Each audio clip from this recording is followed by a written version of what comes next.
Have you ever witnessed someone raise a glass to their own demise? Because my husband was grinning like he had won the lottery last Thursday night while clinking champagne glasses with his lover. He also shared it on Facebook. There, in plain sight of all. With my partner, I'm living my best life #new chapter #blessed. At the same time, I was at my lawyer's office across town, signing the documents that would force him to sleep in his Tesla on Monday. By the way, I paid for the Tesla, similar to how I paid for his Rolex, our house, our trips, and his whole persona. Let's back up though, because cheating wasn't the only thing involved. I was done being stupid. This was about underestimating.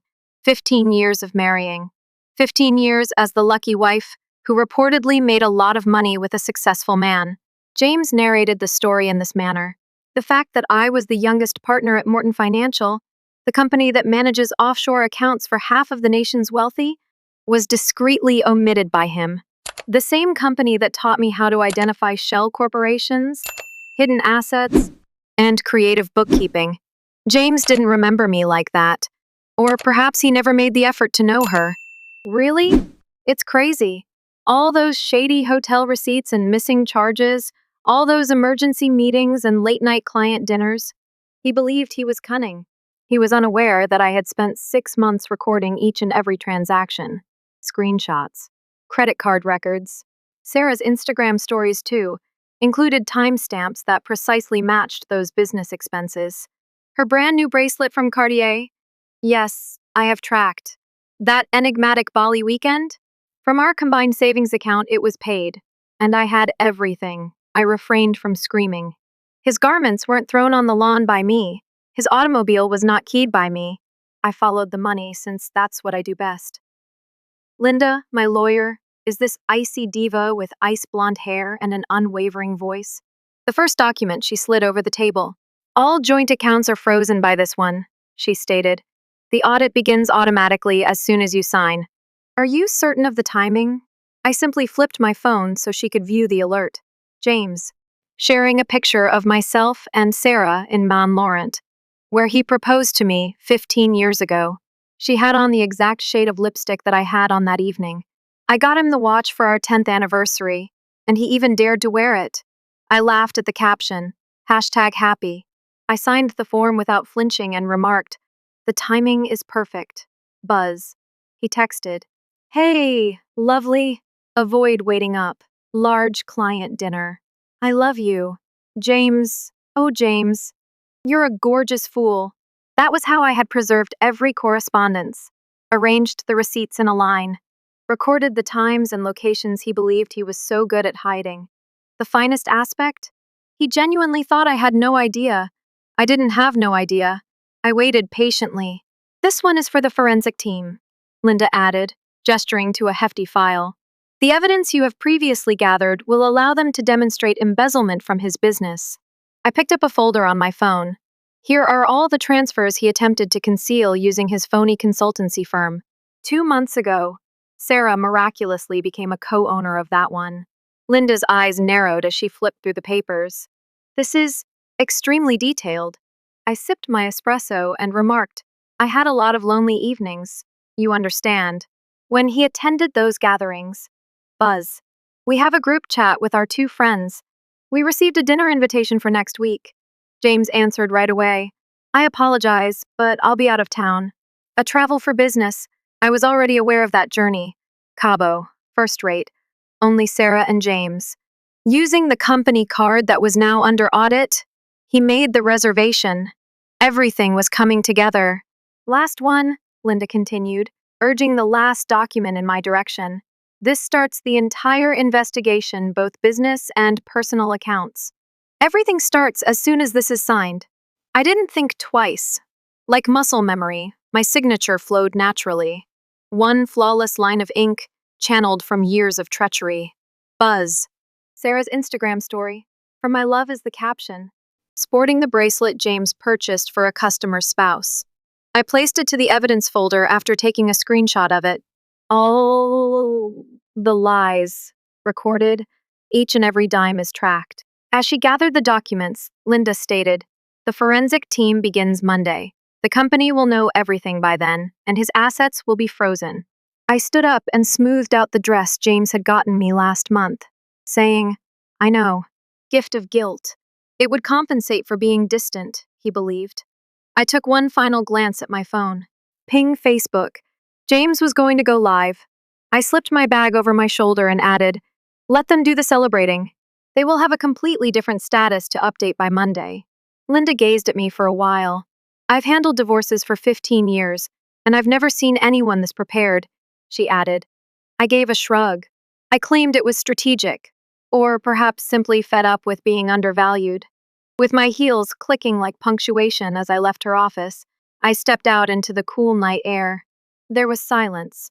Not for long, though. It would be too late by the time James discovered what I had done.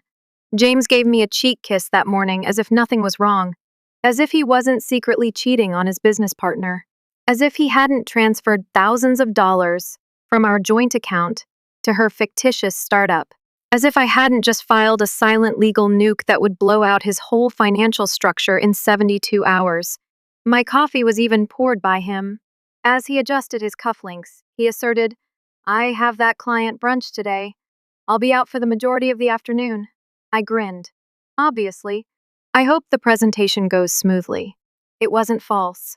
The investigators I had following his every meeting were the ones I sincerely hoped would be affected. He gave me a kiss on the lips. Baby, you're incredible. Then he went away. And I simply stood there for a moment, holding that dumb mug that said World's Best Husband and that he had purchased in Santa Fe. This stuff cannot be made up. I refrained from crying. That was the end of it. The quiet, suppressed, guilt-filled sobbing took place months ago. The kind you do when you suspect something is amiss, but are unable to provide concrete evidence. The kind you keep hidden from your barista, your coworkers, and your own image. Now, though, I wasn't in tears. I was doing some math. After getting dressed, I went downtown for what I was referring to as my revenge breakfast after grabbing my binder. Yes, binder. It appeared to be nothing more than brunch with an old friend. Inside, the following stage of the strategy. Camille is her name. She is among the few individuals who were aware of everything that was happening at all times. A forensic accountant with a steel trap brain and a penchant for retribution. We met in Lincoln Park at a hidden French restaurant. Keep quiet. Chic. No possibility of encountering James or his group. When I sat down, Camille already had a mimosa in front of her. You appear incredibly composed, she remarked. Last night, I slept for 8 hours. She arched an eyebrow. So he isn't aware yet? Not a clue. He went to a phony brunch this morning. He will undoubtedly spend the afternoon with her, I'm sure. Camille grinned. Romantic. He had best savor the vino, due to the fact that his cards will cease to function in roughly 48 hours. She took her laptop out. The last 5 wire transfers have been tracked down, she stated. They all went through shell corporations connected to Sarah's consulting firm. It's obvious that this is money laundering. Could you please tell me the names? Already printed and forwarded to Linda, she said, spinning the screen in my direction. She is getting ready to file a legal lawsuit for corporate theft. I sipped my coffee while perusing the papers. Every dollar moved, every piece of code, every fictitious invoice, it was all there. James wasn't merely unfaithful. He was a careless person. Camille bent closer. Are you prepared for the negative publicity? I paused at that part. The truth is that James is not a nobody. He is ostentatious. Out loud, always attempting to acquire an article in a local business publication. His entire identity revolves around being successful. And me? Behind the scenes, I was the silent wife. The one who made him appear like a good person and organized charitable activities. This means that it will hit strongly when it does, I said. Let it fall. Let everything fall. I did a petty thing later that day. Petty, but strategic. James got an SMS from me. Hey, I'm considering going to that new sushi joint next week. Do you want to schedule a reservation? 2 minutes later, he replied. Aw, sweetie. That sounds fantastic. I'll check my calendar. Oh my gosh. The boldness. When he wrote that, he was most likely resting in Sarah's bed. He was probably smiling, nude, and believed he had everything under control. I didn't answer. I made sure to act perfectly normal the following morning, prepared breakfast for him, grinned. I said him farewell with a kiss. I was already holding the lever when he left in his typical cloud of fragrance, totally unaware that the life he knew was based on a trapdoor. I drove directly to the private conference wing of Morton Financial in the interim. The morning had been cleared for me by my employer, Michelle, who is the CEO and queen of everything. She had been cautious and extremely watchful ever since I told her everything, and I owed her that much. When I told her that I had been constructing a case against my own spouse, she didn't even bat an eye. She sipped her cappuccino as if it were wine and remarked, "This is what we trained for." We sat with internal audit and legal. Silent voices, icy facts. Numbers are honest. What about my husband? He was done. That day, they will freeze his company accounts.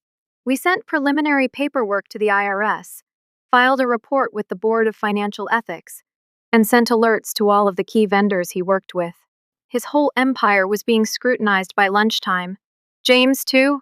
From the rooftop of a client's condo, he emailed me a selfie with Sarah. Happy to have a partner who has faith in me, I kept it. After that, I sent it to Camille with a smile. "This aged well" is the subject line.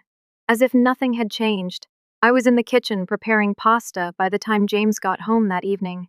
He hummed as he entered. When he believes he has gotten away with something, he invariably hums the same song. "How did the brunch go?" I inquired. He gave me a cheek kiss. "Producible. Babe, these new investors mean business?" I'm happy to hear that. After pouring himself a glass of wine, he retired to his home office and was silent for the remainder of the evening. I watched the light flicker across the surface of my wine glass while I sat on the couch with the TV turned down. The amusing aspect? I no longer felt angry. I was liberated. At 10:03 a.m., the bank froze the accounts. Wednesday, at 10:11, James gave me a call.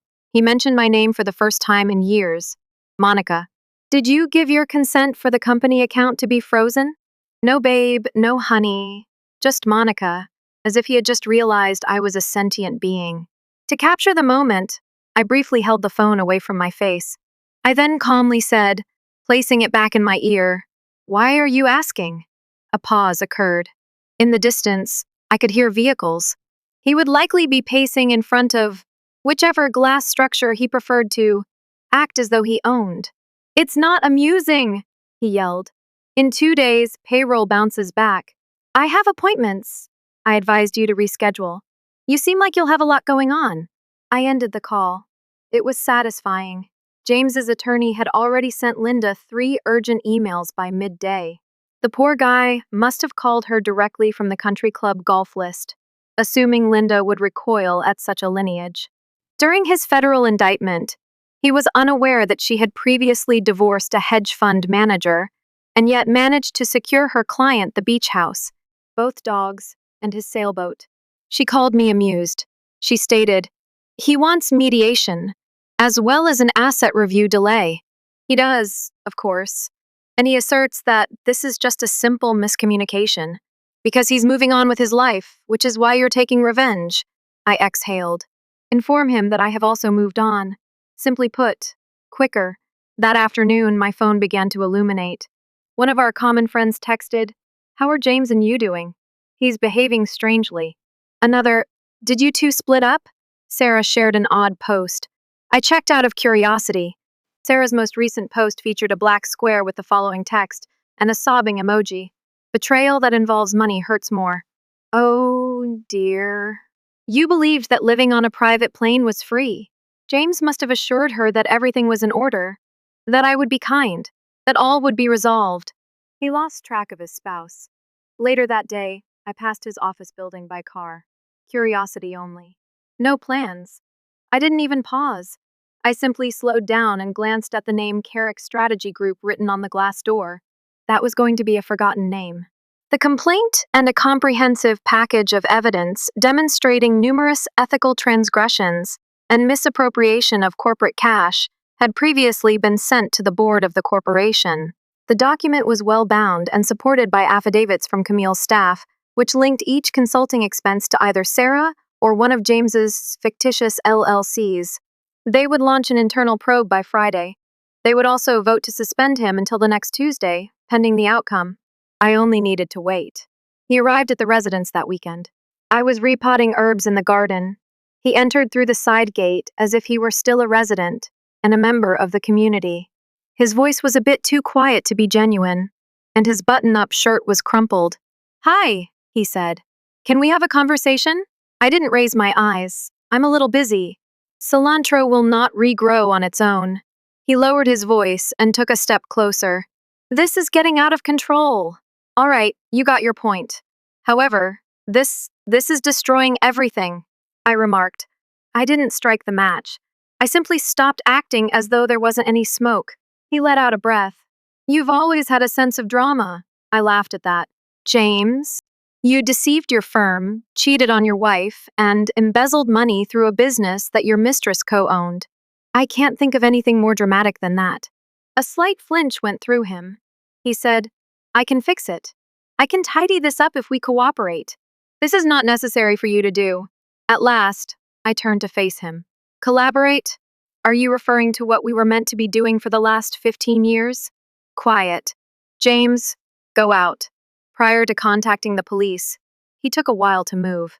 He simply stood there as if he was having trouble comprehending what was going on. It was as though the peaceful, helpful, passive version of me that he had constructed in his mind was suddenly malfunctioning. He eventually departed. I returned to my cilantro after that. The problem is that I wanted more than retribution. Peace was what I desired, and that meant preventing this from turning into a poisonous conflict that escalated.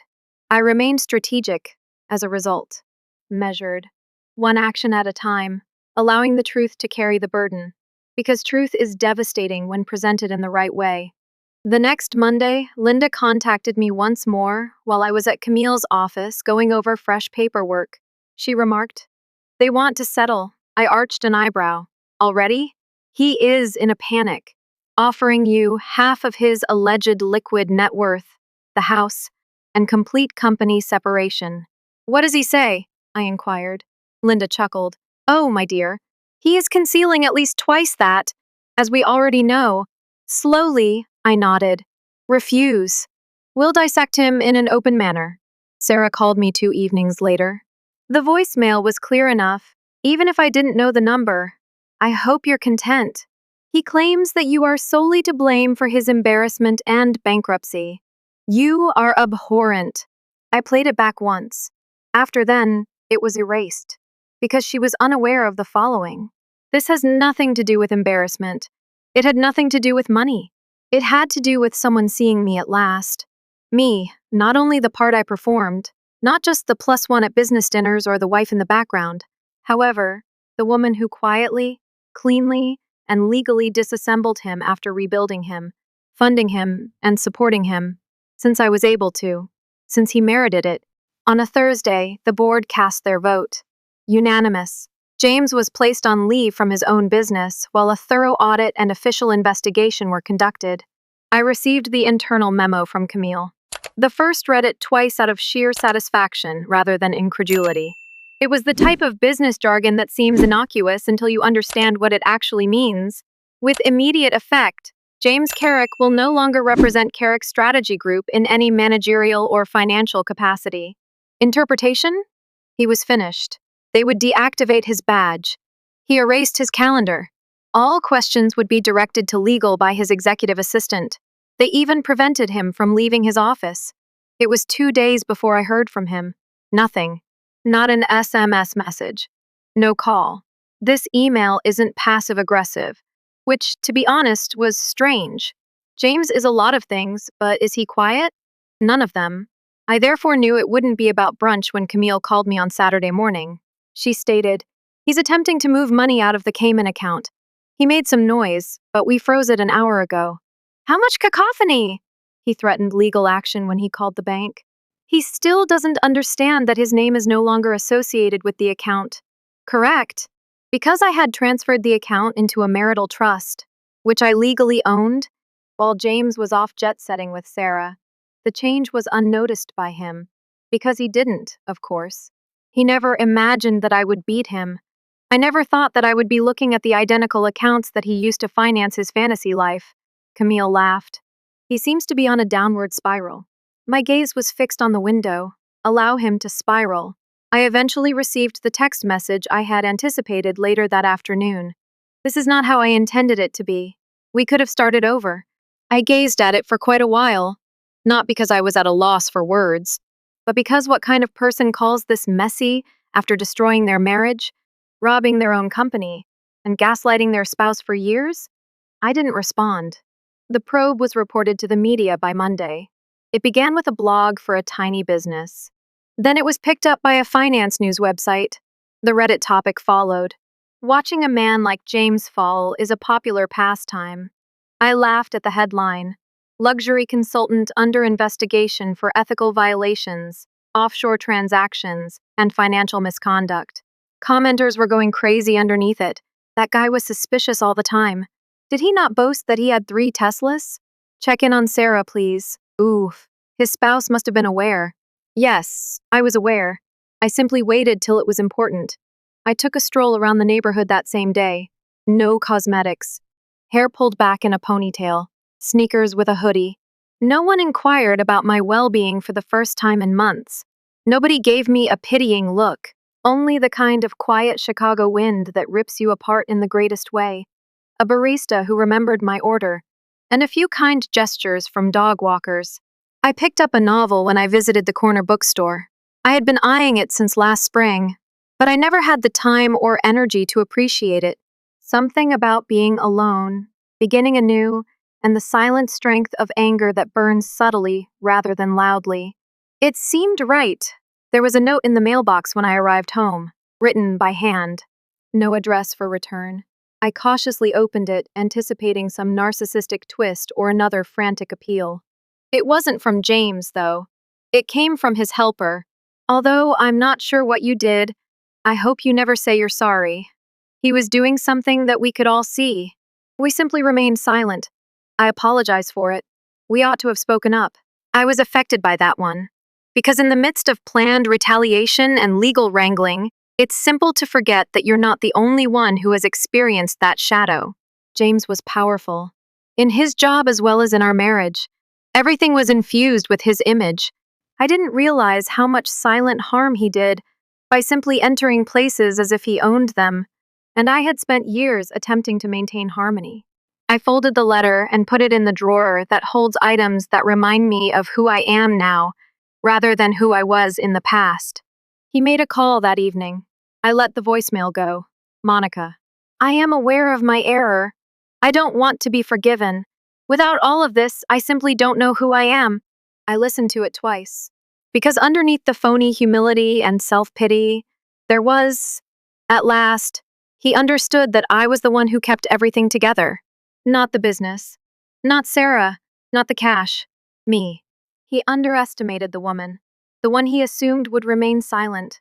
When he demonstrated that he didn't deserve it, the person who had rebuilt him left. The following morning, Camille sent me a text. He is meeting with lawyers for bankruptcy. Sarah also deleted her Instagram account.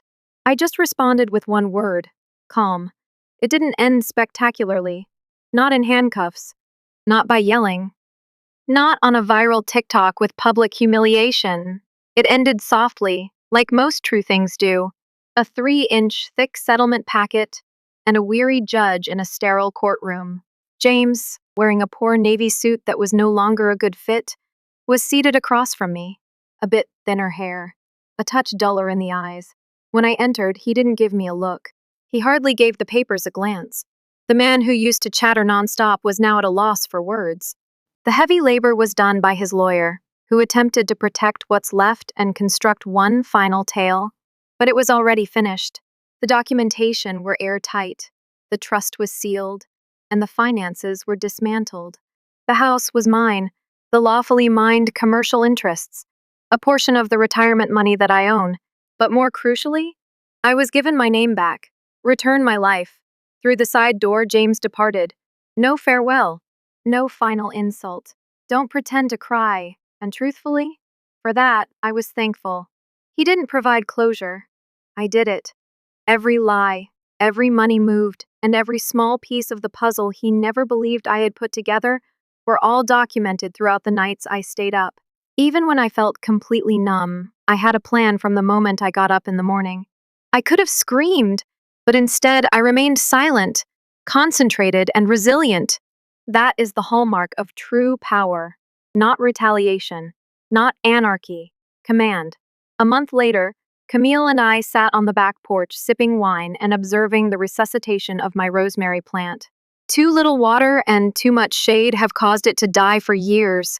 I had once considered throwing it out since I didn't think it could be saved. But as it happens, with the proper attention and room, all it took was time to heal. Camille poured herself another drink. "You could write a book," she remarked. I chuckled. "What? How can a narcissist be dismantled? 101. More like, how to get your sanity back without ending up in prison." I gave her glass a clink. More appropriate title. There was no need to speak as we sat there in the silence. She was aware of my experiences. Piece by piece, she saw it come to life, assisted me in picking the locks that I was unaware existed. Such people are not forgotten. I can still hear remnants of my former life on some days. I neglected to unsubscribe from an email account that contained his name. He put a fictitious anniversary dinner on my calendar years ago, but he never followed through. Tiny ghosts. But I'm not haunted by them. They merely serve as a reminder of my progress. I resumed my voluntary work, something modest, guiding women at a nonprofit organization through post-divorce financial planning, nothing glitzy. Sitting quietly in a room full of individuals who have experienced the fire and need someone to talk to. You're not insane. You're only now beginning to awaken. They wonder how I maintained my composure. I'm honest with them because I was aware that I was not insane. All I needed was for them to undervalue me long enough for the truth to surface. 2 months following the completion of the audit, James declared bankruptcy. What remained was taken by the IRS. He lost his business license. Sarah, as soon as the luxury ended, she abandoned him. As of the last time I checked, she was acting as though nothing had happened while doing sponsored yoga advertisements on Instagram. Traditional. The amusing aspect? I was always too quiet, James said. Too cautious. That I wasn't as willing to take chances as he was. Didn't have big dreams. Here's the deal, though. Ego was the foundation of his empire. On receipts, I constructed mine. His was destroyed by fire. Mine? It remains intact. I don't think good of him. However, I also don't wish him any harm. Distance is what I desire, and I've got it at last. I wake up to coffee and silence these days. The sun shines exactly right on the kitchen window as I stretch. On wooden floors that don't reverberate with stress, I go barefoot. And occasionally, I mutter to myself, "You succeeded. Not only the union, not just the falsehood, but the me that believed it was safe to keep little." I never made a lot of noise. Never the favorite. Nobody ever thought they would fight back. And that's precisely why I prevailed.